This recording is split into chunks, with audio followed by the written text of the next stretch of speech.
Hoy vamos a aprender a ajustar ecuaciones químicas utilizando el método de tanteo e interpretar el significado de esas ecuaciones ajustadas. De nada sirve aprender a ajustar ecuaciones si luego no vamos a entender qué significa lo que he hecho. Bien, empezamos hablando de qué es una reacción química. Todos sabéis que en el universo se pueden producir dos tipos de cambios o fenómenos. Unos son los cambios físicos y otros los cambios químicos. Por ejemplo, si rompemos un papel, el cambio que estamos realizando sería un cambio físico. Mientras que quemar un papel implicaría una transformación de las sustancias iniciales, en este caso la celulosa del papel, en otras sustancias bien distintas que sea de lo que sea que están hechas. Desde luego, las cenizas no son papel. Todas las reacciones químicas, por tanto, cumplen una serie de requisitos. El primero es que las sustancias iniciales, que se llaman reactivos, se van a transformar en unas sustancias diferentes que conocemos como productos. Existen algunas evidencias que pueden ayudarnos a identificar cuándo se están produciendo reacciones químicas. Una de ellas es la aparición de sustancias con colores distintos. Observad, por ejemplo, en la imagen donde al mezclar dos sustancias incoloras se ha generado una sustancia de color amarillo. En otras ocasiones se producen desprendimientos de gases y pueden, por ejemplo, generar sustancias donde el olor o el sabor también es distinto. Aparte de lo anterior, es habitual que las reacciones químicas conlleven intercambios energéticos notables, tanto porque se desprenda energía, y hablamos de reacciones exotérmicas, como por lo contrario, que se produzca una gran absorción de energía, y en ese caso hablamos de reacciones endotérmicas. En general, las reacciones químicas suelen ser difíciles de invertir. A veces podrá ser realmente imposible de invertir, a diferencia de los cambios físicos que son mucho más fáciles de invertir. Una ecuación química es la forma que tenemos de expresar lo que ha ocurrido, ese fenómeno, con símbolos. Para ello siempre escribimos los reactivos o sustancias iniciales a la izquierda y tras una flecha, que siempre se lee como para producir, transformándose, generando, se escriben las sustancias que se producen o productos, siempre en este orden. Ejemplo, aquí tenemos una ecuación química donde nos está diciendo que el aluminio en estado sólido reacciona con el ácido clorhídrico en estado acuoso o disuelto, transformándose en tricloruro de aluminio sólido y gas hidrógeno. Como veis, en esta ecuación química se han introducido los estados físicos de las sustancias que participan encerrados entre paréntesis. Esto es una información que puede ser importante, pero en cualquier caso es una información cualitativa. De hecho, la ecuación tal y como está escrita nos da una información realmente solo cualitativa, no cuantitativa, puesto que no está ajustada. De hecho, el propósito del vídeo de hoy sería cómo conseguir ajustar una ecuación como esta. La ecuación ajustada sería la que tenéis debajo. Una vez que la ecuación está ajustada, nos está dando información tanto cualitativa como cuantitativa. En esta ecuación en particular nos dice que cada dos átomos de aluminio que reaccionan lo hacen con 6 moléculas de cloruro de hidrógeno y se transforman en 2 moléculas de tricloruro de aluminio y 3 moléculas de hidrógeno. La ecuación así ajustada tiene valor cuantitativo y es útil para resolver cualquier problema de estequiometría de reacción. Al final del vídeo veremos justamente cómo se puede ajustar esta ecuación, es decir, cómo vamos a llegar a esos numeritos. El método que vamos a utilizar hoy es el método de tanteo, aunque también existe un método matemático para ajustar ecuaciones que solo utilizaremos en el caso de que la ecuación se ponga rebelde. Bien, antes de ajustar ecuaciones químicas y para familiarizarnos y entender bien qué es lo que estamos haciendo al ajustar, voy a hablar de un proceso muy sencillito. Aquí tenéis unos palillos de dientes, mondadientes, y unas aceitunas. Mediante una ecuación voy a representar qué es lo que pretendo hacer con esos palillos y con esas aceitunas. Fijaos. Creo que cualquier espectador puede entender perfectamente cuál es el propósito. Utilizando palillos y aceitunas, pues fabricar lo que sería un canapé de aceitunas. Pero también creo que será bastante evidente que la ecuación así escrita está un pelín coja. Algo no cuadra. Efectivamente, debería haber dibujado 2 aceitunas. El simbolismo de esta ecuación gastronómica, sería que por cada palillo hay que utilizar 2 aceitunas y con ello conseguimos un canapé de aceitunas. Fijaos que en vez de dibujar 2 aceitunas, bien podría haber puesto un número 2 delante de la aceituna y se entendería perfectamente que por cada palillo se requieren 2 aceitunas para generar un canapé. Observad que los números, el 1 no lo he puesto y aquí tampoco he puesto el 1, como también se hace en las ecuaciones químicas, los unos normalmente se omiten, se dan por entendido. Observar que esto no significa que 1 kilo de palillo necesite 2 kilos de aceituna y se forme solo 1 kilo de canapés. En absoluto.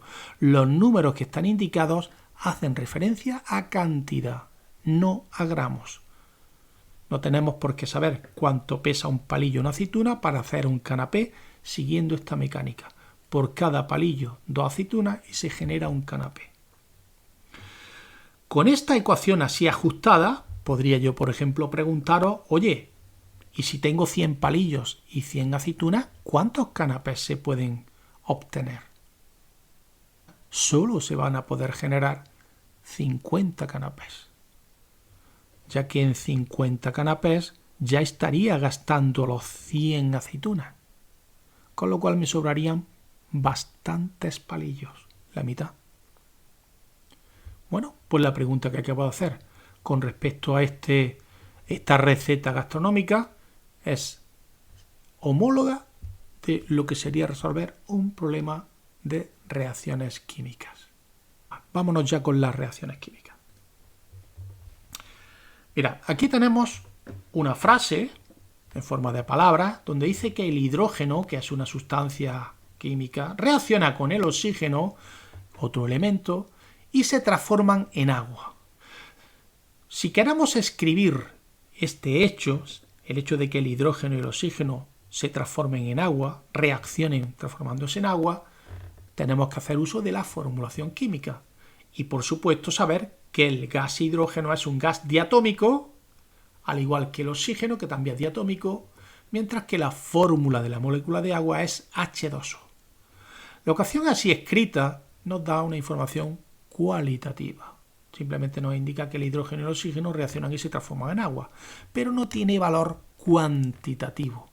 Es decir, no está ajustada. Ajustar una ecuación consiste precisamente en conseguir que esté balanceada, es decir, que se cumpla, que las cantidades que hay a la izquierda y a la derecha sean iguales. Y aquí vemos perfectamente que una molécula de agua contiene 2 hidrógenos, pero solo contiene un átomo de oxígeno, mientras que aquí hay 2. Para ver cómo se ajusta, lo vamos a hacer primero gráficamente. Vamos a dibujar una molécula de hidrógeno.